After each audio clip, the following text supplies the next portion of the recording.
હર મહાદેવ કેમ છો બધા મજામાં એક નવા વ્લોગમાં તમારા બધાનું સ્વાગત છે ભગવાન બધાને હાજર રાખી શુભેચ્છા આપીએ છીએ સવારના 8:30 જેવો ટાઈમ થઈ ગયો છે અને આપણે કપડાં વોશ કરીને ત્રીજા માળે નાખી હશે એટલે બંને ભાઈ બેન સૂતા છે ને તો આપણે સંજે અત્યારે બે ગયા છે કેમ કે સૂતા છે ત્યાં લગન તો કંઈ કામ થાય નહીં આ બે રૂમમાં કચરા પોતા થાય તો એકાઈ જ બધું કામકાજ કરશું તો પહેલાં આપણે સંજે બે જે ઉઠે પછી ખાવાનું બધું દઈ કરીને પછી જ આપણે પાછા રેગ્યુલર કામે વળગી જવું અને કાલે તો વરસાદનો એટલો માહોલ હતો કે વાત પૂછા પપ્પા ને મમ્મી ને જીજાને બધા ગયા હતા તલ ઢાંકવા બોલો અત્યારે ગયા છે બધું ઉચકાવા ચાલો કોઈ કઈ પેલા જોઈ લે. ગુડ મોર્નિંગ, જય શ્રી કૃષ્ણ, હર હર મહાદેવ. કેમ છે બધા મજામાં ને? જો એક નવા વ્લોગમાં તમારું બધાનું સ્વાગત છે ને. આપણે આજે પણ આવી ગયા છીએ વાડીએ. આ વાડીએ તો આપણે શું છે કે જો આ તલનો ઢગલો 3 દિવસથી અમે કરતા હતા આ ઢગલો પણ થઈ ગયો છે ને કાલે તો વરસાદની પણ જોરદાર આગાહી જેવું હતું. આજે પણ છે વરસાદની આગાહી, તો એના માટે પણ આપણે જો ફૂલ તૈયારી બધી કરી રાખી છે. જો આ બધું આપણે લાકડા દોરી અને અહીંયા કાલે તો શું છે કે પ્રસંગમાં હતા અને વરસાદનું જોર પણ એવું હતું જોરદાર, તો તાત્કાલિક તાલપત્રી પણ લઈ આવ્યા જબરજસ્ત અને આખો ઢગલો ઢકાઈ જાય ને એવી તાલપત્રી લઈ આવ્યા છે, વ્યવસ્થિત રીતે ઢકાઈ જાય એવો.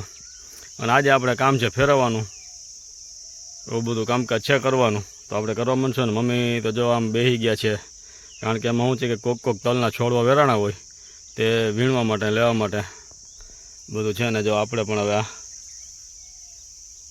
કામકાજમાં બધું જ કાંઈ છે નહીં, આપણે ફેરવવાના છે તલ. હવે તેલને શું છે કે આમથી આમ કરી નાખીએ, ઢગલો છે એટલે થોડા ઘણા ખરવા હોય ખરી જાય. સુકાઈ ગયા છે જોરદાર, જો બધું પણ વ્યવસ્થિત રીતથી. થોડા ઘણા હુકાણા છે, થોડા ઘણા નથી હુકાણા, થોડા 1-2 વખત ફરશે એટલે વ્યવસ્થિત રીતથી સુકાઈ જશે. ઉપર નીચે થઈ જાય એટલે વાંધો ન આવે. અને અત્યારે વાતાવરણ પણ એટલું ચક્કરબંધ છે ને ગરમી પણ એટલા પ્રમાણમાં પુષ્કળ પ્રમાણમાં કે એની વાત પૂછોમાં, કારણ કે વાતાવરણ જ એવું છે વરસાદી આગાહી વરસાદની, એટલે વરસાદનું જોર પણ એવું છે, ગરમી પણ એવી થઈ જાય. આવું બધું છે, આવું બધું હાલ્યા રાખે.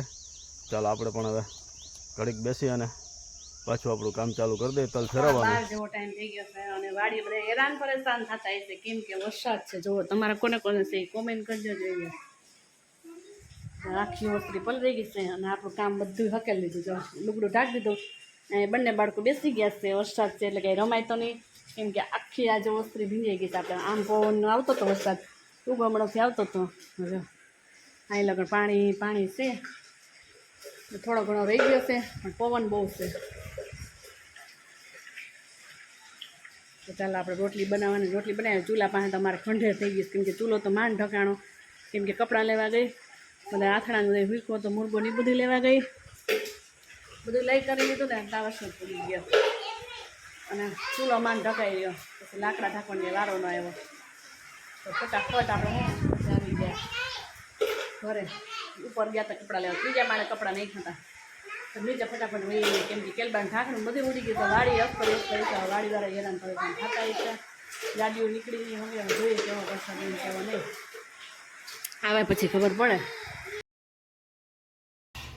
આજકાલ તો ભાઈ વરસાદથી હું ભાઈ વાત દેવા દે ભૂકા કાઢી નાખ્યા. માન તાલપત્રી ઢકાણી તલના ઢગલાને ઢગલો તો થઈ ગયો તો તાલપત્રી ઢકાણી માન ભાઈ પવન એવો વરસાદ એવો. અરે હું ભાઈ હાલ બધું તલમાં શીકણા દેવું, ના દોરી પકડાય ના તાલપત્રી પકડાય. હેરાન વરસાદ આવે. કામ તો કેટલા જે થાય હુકાય પછી ભેગું થાય, ત્યાં સુધી કંઈ થવાનું છે નહીં.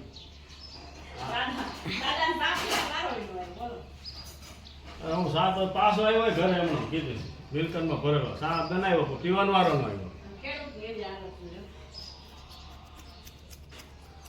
હાલો રોટલી આપણે બનાવવા માંડ્યા છે. વાડીએથી બધા આવી ગયા છે. ખેડૂત ભાઈ અરે હેરાન પરેશાન થઈ ગયા છે.